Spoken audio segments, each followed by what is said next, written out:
start with Mr. Bennett, and then we'll try to work on down so everybody can get there. Is it standard practice to delete files off a server after an election, Mr. Bennett? I hope not. So, Mr. Gates, will you agree with that? I would say that it is appropriate to maintain files, and that's exactly what we did. We deleted the deleted files that have been discussed. They were archived.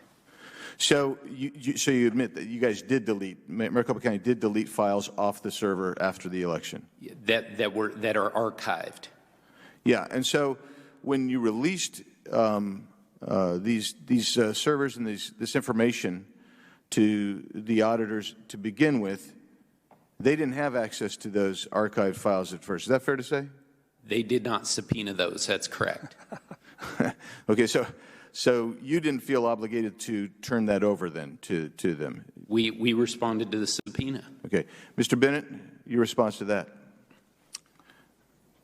I find it, frankly, laughable to suggest that a county, in response to a subpoena, could say we will delete files from the hard drives and materials that we give to the auditors because we have those files archived on data that we did not give to the auditors when the subpoena said turn over all the records related to the election. Yeah, see, that's the way I read the subpoena. It was more broadly than the county read it, for sure.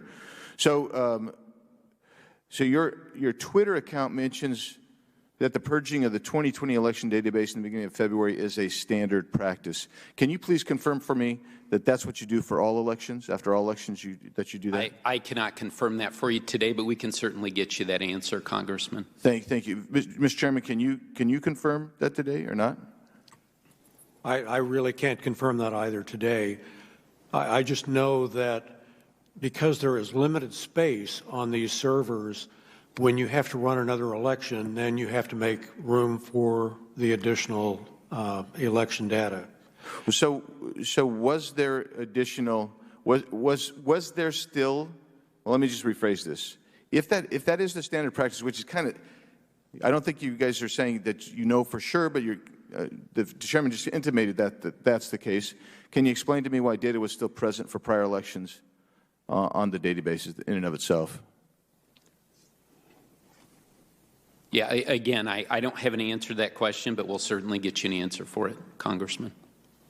Okay. All right. I would appreciate if you would give me that information.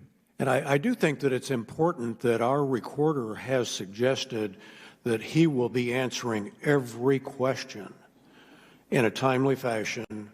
That's the same recorder that campaigned that Adrian Fontes was incompetent and called him a criminal.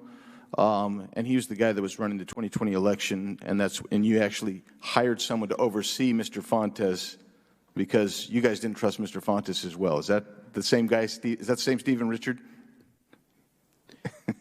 Yeah, I wouldn't put it that way exactly. But what we did was we did have statutory and boards, as you know, Congressman, boards of supervisors have responsibility for election day operations, yep. And we took that back so that we would have 4 Republicans and 2 Democrats overseeing the 2020